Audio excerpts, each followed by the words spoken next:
The conflict between Russia and Ukraine has become one of the defining tragedies of our time, casting a long shadow over millions of lives and sending shockwaves across the globe. What began as a regional dispute has escalated into a humanitarian crisis, with entire communities uprooted and families forced to abandon everything they know. The world has watched in disbelief as cities once full of life have been reduced to rubble, and the hopes of a generation have been put on hold. Families are divided, cities scarred, and the future remains uncertain. Every day, parents make impossible choices to protect their children, while loved ones are separated by borders and conflict lines. The pain of loss is etched on the faces of those who remain, and the scars of war are visible not just in the shattered buildings, but in the hearts of the people.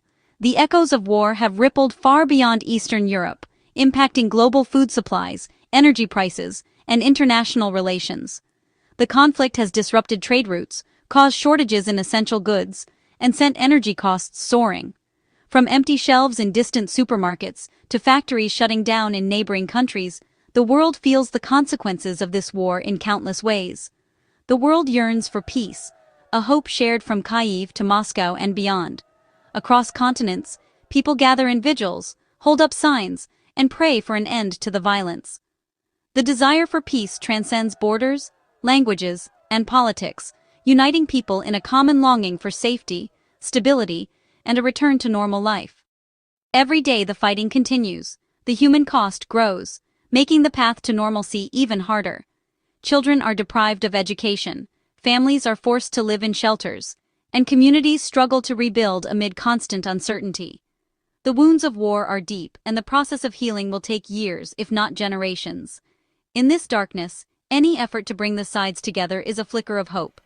Even the smallest gestures, negotiations, ceasefires, humanitarian corridors, offer a glimmer of possibility. For many, these moments are a reminder that peace, though distant, is not impossible.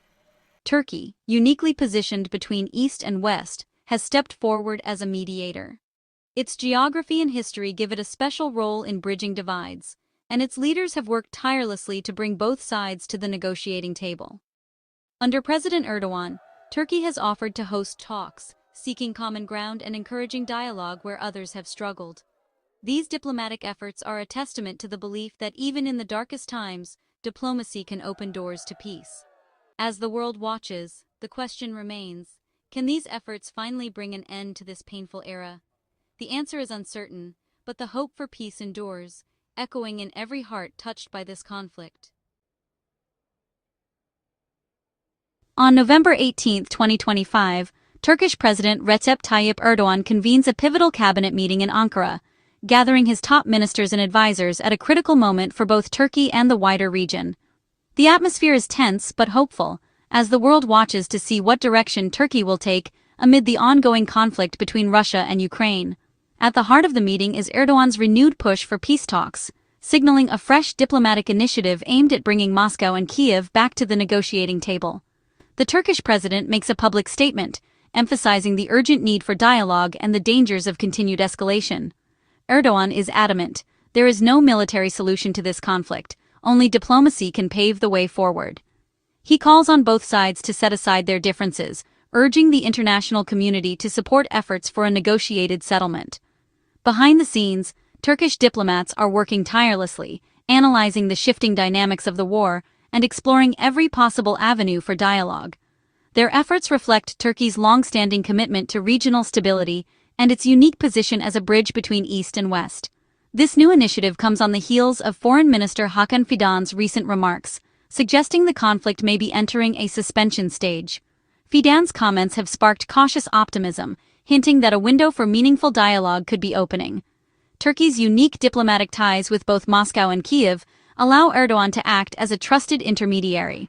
Over the past months, he has met with leaders from both sides, building trust and keeping lines of communication open even as tensions have flared. By offering Istanbul as a neutral venue for talks, Turkey hopes to provide a safe and impartial space for negotiations, far from the front lines and the pressures of war.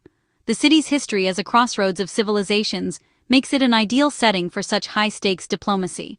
Around the world, journalists and analysts are closely monitoring developments, speculating about what concrete proposals might emerge from this renewed diplomatic effort. The stakes could not be higher, as millions hope for an end to the violence. The question on everyone's mind: will this be the breakthrough that finally ends the stalemate, or just another fleeting moment of hope? For a weary world longing for peace, Ankara's bold diplomatic move is a much-needed sign of hope, a reminder that even in the darkest times, dialogue remains possible. Turkey's role as a mediator on the world stage is possible because of its unique and strategic position, firmly anchored as a NATO member, yet at the same time, maintaining robust and multifaceted ties with Russia. This duality allows Turkey to speak to both East and West, acting as a rare conduit for dialogue in a polarized world. Turkey's balancing act is evident in its actions, supplying Ukraine with advanced Bayraktar drones, which have become symbols of resistance, while simultaneously refusing to join Western sanctions against Moscow. This careful navigation of alliances and interests makes Turkey a rare neutral party, trusted by both sides to some extent. Some NATO allies openly criticize Ankara's closeness to Moscow, questioning its loyalty to the alliance. But President Erdogan argues that this very relationship is what enables Turkey to be an effective mediator, able to open doors that others cannot. Turkey's diplomatic efforts have produced tangible results, most notably the Black Sea Grain Initiative. Brokered with the United Nations, this agreement allowed millions of tons of Ukrainian grain to reach global markets, averting a looming food crisis that threatened millions worldwide. Erdogan has voiced strong support for Ukraine's sovereignty and territorial integrity, yet at the same time, he continues to deepen economic projects and energy partnerships with Russia, including major gas and nuclear deals. This complex, sometimes contradictory approach means both sides see Turkey as a credible and impartial host for peace talks, with Istanbul becoming a key venue for high-stakes negotiations. Turkey's long history at the crossroads of continents, where Europe meets Asia, gives it a deep, almost instinctive understanding of the region's complexities, rivalries, and opportunities for cooperation. By mediating between Russia and Ukraine, Turkey not only seeks to prevent wider conflict, but also protects its own security, economic interests, and internal stability. The stakes are personal, as well as geopolitical. A war in the Black Sea would threaten Turkey directly, its trade, its borders, and its people, making the pursuit of peace not just a diplomatic goal, but a matter of national survival. Ultimately, it is a blend of national interest, regional responsibility, and diplomatic ambition that drives Turkey's persistent efforts to bridge divides and keep dialogue alive in a fractured world. Turkey has tried before to bring Russia and Ukraine together. Early in the conflict, Istanbul hosted tense but hopeful peace talks. These meetings produced real results, prisoner exchanges, and agreements on humanitarian issues. Even the exchange of draft peace proposals showed both sides were willing to imagine a settlement. The talks didn't end the war, but they proved direct dialogue was possible. Optimism faded as battlefield realities took over, and accusations of Western interference surfaced. Still, the Istanbul talks left a legacy, a framework for future negotiations. They showed that even in war, common ground can be found. The challenge now is to revive that spirit and build on what was started. Can Turkey help both sides return to the table?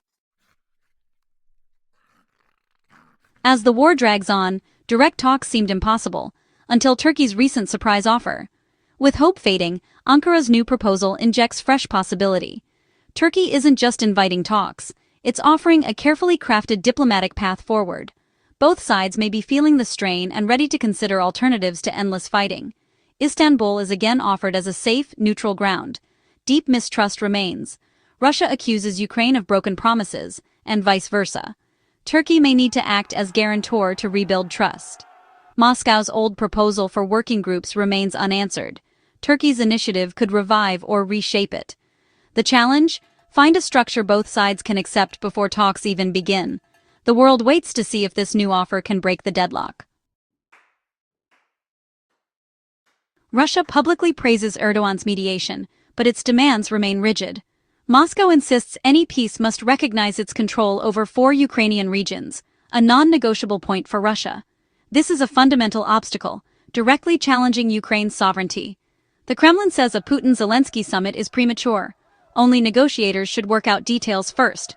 Russia welcomes Turkey's help, but won't budge on its core aims. The message: we'll talk, but only on our terms. This makes Turkey's job as mediator incredibly tough. Bridging the gap between Russia's demands and Ukraine's principles is the heart of the challenge. For Ukraine, this is a fight for survival and sovereignty. Kyiv's position is clear. Any peace must restore its internationally recognized borders. Russia's demand to keep annexed regions is unacceptable to Ukraine. President Zelensky refuses to trade land for peace and insists on talks between equals. Ukraine fears Russia could use negotiations to regroup militarily. Kyiv wants credible signs of Russian seriousness, like a ceasefire and troop withdrawal, before talks. Turkey's efforts are appreciated, but Ukraine won't compromise on sovereignty. The message: we want peace, but not at the cost of our independence. Any settlement must be just, not dictated by force. The gulf between Russia's demands and Ukraine's principles is vast. Russia wants to keep territory. Ukraine demands full restoration of its borders. Beyond land, tough questions remain. Security guarantees, justice for war crimes, reparations, and Ukraine's future alliances. Western support for Ukraine and Russia's suspicion of the West add more complexity. Turkey's role is delicate, facilitating trust and creative solutions, not imposing terms. Progress will likely come in small steps, not sweeping deals. The path to peace is winding, with obstacles at every turn. But even incremental progress, like past prisoner exchanges, matters. The obstacles to peace are immense, and mistrust runs deep. Yet Turkey's persistent mediation keeps the door to diplomacy open. Erdogan's initiative is a reminder that dialogue is still possible. Every effort to replace war with negotiation is a step forward. Turkey's unique position as a bridge between East and West makes it indispensable. Its offer to host new talks in Istanbul is a real chance to break the stalemate. Ultimately, peace depends on both sides, realizing the cost of war outweighs the price of compromise. The world watches, hoping Turkey's push will spark a breakthrough. In a world of conflict, every whisper of peace is worth supporting.